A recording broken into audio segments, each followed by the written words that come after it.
विद्यार्थियों, आशा है आप लोग सकुशल होंगे। विद्यार्थियों, अपनी पिछली क्लास में हम लोगों ने शब्द के बारे में अध्ययन किया था। हम लोगों ने जाना था कि शब्द क्या हैं, शब्द के संप्रत्यय क्या होते हैं और ये शब्द मुख्यतः कितने प्रकार के होते हैं, जिसके अंतर्गत बच्चों हम लोग को पढ़ना था तत्सम शब्द, तद्भव शब्द, देशज और विदेशज शब्दों के बारे में। तो इन सभी का अध्ययन करते हुए आज हम अपनी तृतीय यूनिट के प्रथम टॉपिक को लेते हैं, यानी कि आज हम लोग अध्ययन करेंगे कहानी का। तो बच्चों, जैसा कि हम लोग जानते हैं, हम लोगों ने खूब अच्छे से पढ़ रखा है कि कहानी क्या है। फिर भी आज हम लोग पुनः इस बारे में सर्वप्रथम बात करेंगे कि कहानी क्या होती है, कहानी का स्वरूप क्या है। तो बच्चों, हम लोग को भली भांति अवगत है कि कहानी गद्य साहित्य की एक बहुत ही महत्वपूर्ण विधा है। गद्य, क्योंकि कहानी एक गद्य का स्वरूप है और ये गद्य में ही लिखी और पढ़ी जाती हैं, तो ये गद्य साहित्य की एक बहुत अहम जो है रचना होती है। प्राचीन काल से ही कहानी का प्रचलन रहा है, यानी प्राचीन काल से ही इसका महत्वपूर्ण स्थान रहा है और आज तक मतलब वर्तमान में भी इसका महत्व वैसे ही है, यथावत है। प्राचीन काल में बच्चों यदि हम देखें तो कहानी हमारे एक स्वस्थ मनोरंजन और एक ज्ञान वर्धन का मजबूत साधन थी, क्योंकि कहानी के द्वारा ही एक स्वस्थ मनोरंजन का संचार होता था और ज्ञान में वृद्धि भी होती थी। क्योंकि बच्चों, हम लोग जैसे जानते हैं कि पहले के समय में या प्राचीन काल में हम लोगों के पास इतने कोई मनोरंजन के संसाधन उपलब्ध नहीं थे और ना ही हमारे पास ज्ञान वर्धन के लिए, अपने ज्ञान को बढ़ाने के लिए भी कोई भी संसाधन पर्याप्त रूप में उपलब्ध नहीं थे। तो कहानी ऐसे समय में एक ऐसी विधा थी गद्य की जो कि स्वस्थ मनोरंजन भी प्रदान करती थी और हमारे ज्ञान की में भी वृद्धि करती थी, हमारी तर्क वितर्क क्षमता का भी विकास करती थी, हमारी इमेजिनेशन पावर को यानी कल्पना शक्ति को भी वो क्या करती थी, सुदृढ़ करती थी।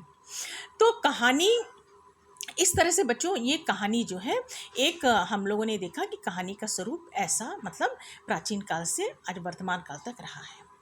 अब हम अगर देखें तो कहानी को विभिन्न विद्वानों ने, है ना, मुंशी प्रेमचंद का नाम आपने सुना होगा, बहुत ही अच्छे कथाकार कहानीकार हैं। इन लोगों ने कहानी को किस किस रूप में लिया, इन लोगों ने कहानी को किस रूप में स्वीकारा, तो आइए बच्चों हम लोग कुछ इन लोग के कुछ विद्वानों की कथन भी इसमें देखते हैं। तो इसमें जो सबसे पहला कथन है चार्ल्स बैरेट का मैंने लिया है, जिन्होंने ये बताया कि कहानी एक लघु रचना है ना, जिसमें वास्तविक जीवन को कलात्मक रूप में प्रस्तुत किया जाता है ना बच्चों। तो बिल्कुल ये सर्वविदित बात है कि कहानी क्या एक लघु रचना होती है, बहुत विस्तृत रचना तो होती नहीं है, और जिसमें वास्तविक जीवन को तो दर्शाया जाता है, लेकिन किस रूप में, कलात्मक रूप में, है ना। यानी कि कहानी के जो पात्र होते हैं, कहानी में जो लोग जिस चरित्र को जी रहे होते हैं, वो क्या होता है, वो वास्तव में तो वो पात्र नहीं होते हैं, लेकिन क्या है, वो कला के द्वारा उस चीज़ को जीवित करते हैं, जीवंत करते हैं, है ना।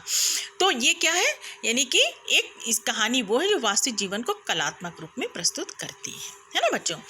इसी प्रकार से देखिए एक कथन हम लोग इनका लेते हैं प्रोफेसर मैथ्यूज का। इन्होंने बताया कि कहानी सदैव घटना प्रधान होती है, जिसका मुख्य उद्देश्य मनोरंजन करना होता है ना। तो आप बच्चों ये सब हम लोग क्लास में खूब अच्छे से अध्ययन कर चुके हैं कि कहानी हमेशा घटना प्रधान होती है, कोई ना कोई घटना उसमें अवश्य घटित होती है, ठीक है, लेकिन उसका उद्देश्य अंतोगत्वा क्या होता है, हमारा मनोरंजन करना, ठीक है। तो ये कथन प्रोफेसर मैथ्यूज ने जो रखा उसे स्वीकार किया गया, ठीक है। अब हम बात करते हैं मुंशी प्रेमचंद जी के विचार की, जिन्होंने, है ना, अपने गद्य साहित्य में कहानी के क्षेत्र में एक बहुत ही महत्वपूर्ण, एक अहम रोल वो अपना स्थान प्राप्त किया, यानी सर्वश्रेष्ठ कहानीकार ये मुंशी प्रेमचंद जी कहलाए। इन्होंने कहा कि कहानी एक ऐसी रचना है जिसमें जीवन के किसी एक अंग, है ना, जिसमें जीवन के किसी एक या अंग या पक्ष को या एक मनोभाव को ही प्रदर्शित किया जाता है, ठीक है। और यही एक पक्ष या एक मनोभाव को प्रकट करना ही क्या होता है, लेखक का मुख्य उद्देश्य होता है, ठीक है। तो इस तरह से कहानी क्या है, एक रचना है। तो बच्चों इस तरह से हमने देखा कि ये उपरोक्त विद्वानों ने अपनी अपनी तरह से कहानी को वर्णित किया, है ना, कहानी को परिभाषित किया। अब इसमें देखिए एक कथन हम लेते हैं एडगर एलन का, है ना। तो एडगर एलन महोदय कहते हैं कि कहानी एक लघु आख्यान है ना, जिसे एक ही बैठक में पूरा पढ़ा जा सके, है ना। तो लघु आख्यान, जब कोई चीज़ लघु होगी तो निश्चित रूप है उसे एक बैठक में, एक सिटिंग में हम जैसे कहते हैं उसे हम क्या कर सकते हैं, पढ़ सकते हैं। जैसे हम कहते हैं ना कि अभी हम भाई रुको, हम आ रहे हैं, बैठे कहानी पढ़ रहे हैं, तो निश्चित रूप से उस समय हम कहानी पढ़ के हम उसको क्या करते हैं, एक बार में पढ़ के उसको समाप्त कर देते हैं। ठीक है। तो बच्चों इस तरह से हमने ये देखा कि कहानी जो है वो क्या है, किस किस रूप में कहानी क्या है, और कहानी को विद्वानों ने किस किस रूप में स्वीकार किया है। अब हम बच्चों थोड़ा इसी कहानी के स्वरूप और संप्रत्यय को देखते हुए, इसी क्रम में आगे बढ़ते हुए हम देखते हैं कि कहानी का महत्व क्या है, यानी कहानी जो है किन किन कारणों से जो है वो महत्वपूर्ण है। तो इसमें बच्चों जो हम निम्नलिखित हमने पॉइंट्स लिए हैं इसके अंतर्गत, महत्व के अंतर्गत, देखिए बच्चों इसको हम देखते हैं। इसमें सबसे पहले हम बात देते हैं कि समान ज्ञान में वृद्धि, यानी कहानी जो है वो हमारे समान ज्ञान में वृद्धि करती है। ठीक है। नेक्स्ट है तर्क वितर्क क्षमता का विकास। कहानी से हमारी तर्क क्षमता का विकास भी होता है, मैंने आपको इसका डिटेल भी खूब अच्छे से बता रखा है। फिर है संकल्प एवं कल्पना शक्ति का विकास। जब हम कहानी सुनते हैं, किसी राजकुमार राजकुमारी के बारे में सुनते हैं, किसी परी के बारे में सुनते हैं, तो हम उसी तरह से हमारी इमेजिनेशन पावर काम करने लगती है, कल्पना शक्ति हमारी उसी दिशा में काम करने लगती है ना। तो इसका विकास होता है कल्पना शक्ति का। फिर है तार्किक रूप में विचार करने की क्षमता हमारे अंदर विकसित हो जाती है। हम तर्क देकर किसी चीज़ को हम मतलब एक्सेप्ट करते हैं, है ना। नेक्स्ट है क्रमिक रूप से बोलने का अभ्यास। हमको कहानी एक क्रम में चलती है तो क्रमिक रूप से बोलने का हमको अभ्यास हो जाता है। नेक्स्ट शब्दों मुहावरों का ज्ञान।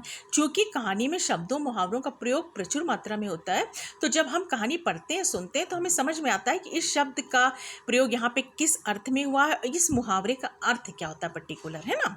तो इसका विकास होता है। नेक्स्ट है स्मरण शक्ति का विकास। स्मरण शक्ति का विकास बच्चों कि कहानी जब हम सुनते हैं तो कहानी हमें याद भी हो जाती है और हम कहानी को याद करना चाहते हैं।